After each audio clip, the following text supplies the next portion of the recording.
भारत का कोई प्रधानमंत्री आज इजराइल की धरती पर आप सबके आशीर्वाद ले रहा है।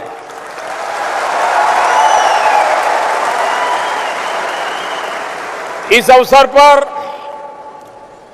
इजराइल के प्रधानमंत्री मेरे दोस्त बेंजामिन नेतन्याहू यहां उपस्थित हैं। इजराइल आने के बाद जिस तरह वो मेरे साथ रहे हैं, जैसा सम्मान उन्होंने दिया है, वो भारत के 125 करोड़ लोगों का सम्मान है। ऐसे सम्मान को, ऐसे प्यार को, ऐसे अपनेपन को कभी भी दुनिया में कोई भुला सकता है। हम दोनों में एक विशेष समानता ये भी है कि हम दोनों ही अपने अपने देशों की स्वतंत्रता के बाद पैदा हुए हैं।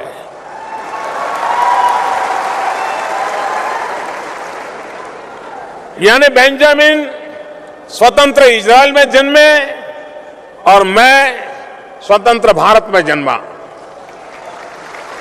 प्रधानमंत्री नेतन्याहू की एक रुचि हर भारतीय के दिल को छू जाने वाली है और वह है भारतीय भोजन के प्रति उनका प्यार।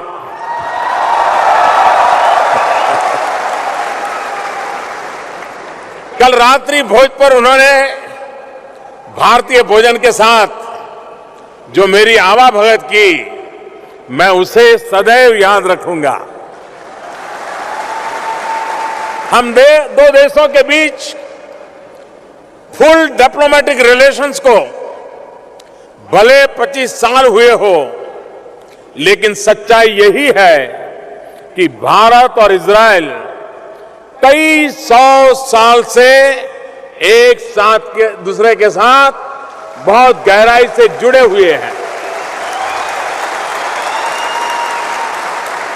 मुझे बताया गया है कि महान भारतीय सूफी संत बाबा फरीद ने 13वीं शताब्दी में जेरूसलम में रहकर एक गुफा में लंबी साधना की थी। बाद के दिनों में यह जगह एक प्रकार से तीर्थ स्थल में परिवर्तित हो गई। आज भी ये जगह जेरूसलम और भारत के 800 साल पुराने रिश्तों का एक प्रतीक बनी हुई है। 2011 में इस श्राइन के केयरटेकर शेख अंसारी जी को प्रवासी भारतीय सम्मान भी दिया गया था और मुझे आज उनसे मिलने का भी सौभाग्य प्राप्त हुआ। भारत इजराइल का ये साथ परंपराओं का है, ये साथ संस्कृति का है और ये साथ एक दूसरे पर भरोसा और मित्रता का भी है। हमारे त्योहारों में भी एक अद्भुत समानता है। भारत में होली मनती है तो यहां परिम मनाया जाता है। भारत में दिवाली मनाते हैं तो यहां हनुका मनाया जाता है।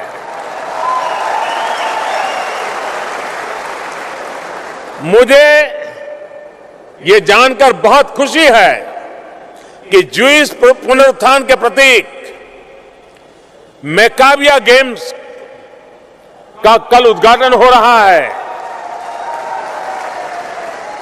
और मैं इजराइल के लोगों को इस खेल के लिए बधाई देता हूं और मुझे खुशी है कि भारत ने भी इस ज्यूइश ओलंपिक खेल के लिए अपनी टीम भेजी है और भारतीय टीम के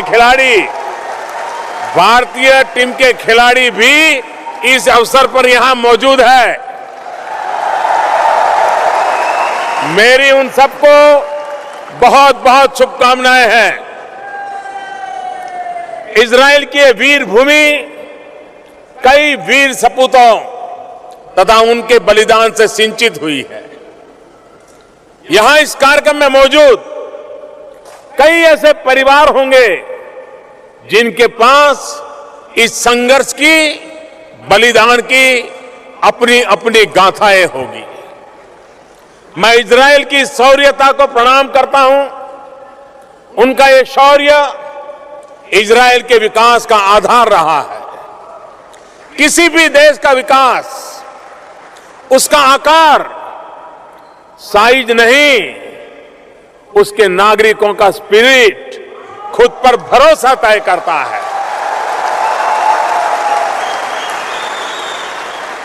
संख्या और आकार उतना मायने नहीं रखता, ये इजराइल ने करके दिखाया है, साबित किया है। इस अवसर पर मैं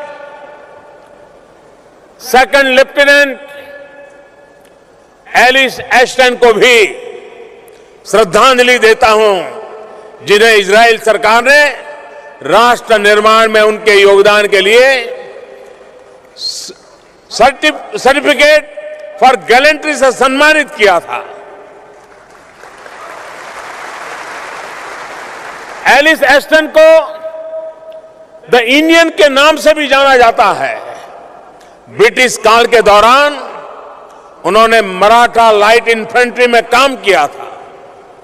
प्रथम विश्व युद्ध के दौरान इजराइल शहर हाइफा को आजाद कराने में भी भारतीय सैनिकों की अहम भूमिका रही थी। और ये मेरा सौभाग्य है कि मैं कल उन वीर शहीदों को श्रद्धांजलि देने के लिए हाइफा जा रहा हूं।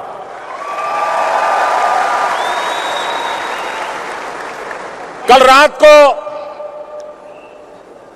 मेरे मित्र प्रधानमंत्री नेतन्याहू के यहां खाने पर गया था। बड़ा पारिवारिक वातावरण था, हम गप्पे मार रहे थे। सुबह 2:30 बजे तक हम बातें करते रहे इंडियन टाइम से।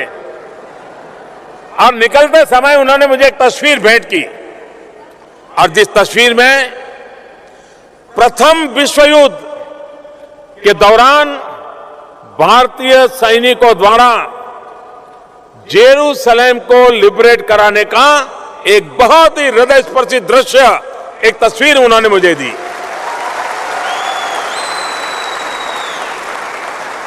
साथियों, वीरता की इस कड़ी में भी मैं भारतीय सेना के लेफ्टिनेंट जेफेआर जैकब का भी विशेष तौर पर जिक्र करना चाहता हूं।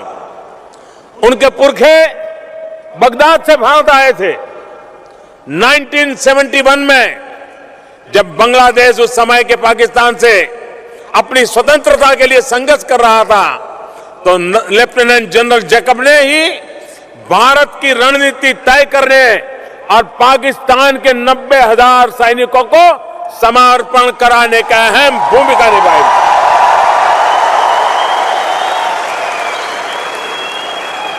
साथियों, जूइश समुदाय के लोग भारत में बहुत कम संख्या में रहे हैं, लेकिन जिस भी क्षेत्र में रहे हैं, उन्होंने अपनी उपस्थिति बहुत ही गौरवपूर्ण रूप से अलग से दर्ज कराई है। सिर्फ सेना ही नहीं, बल्कि साहित्य, संस्कृति, फिल्म, जूइश समुदाय के लोग अपनी मेहनत के दम पर, अपनी इच्छा शक्ति के दम पर आगे बढ़े हैं और एक मुकाम उन्होंने हासिल किया है। मैं देख रहा हूं कि आज के इस भव्य कार्यक्रम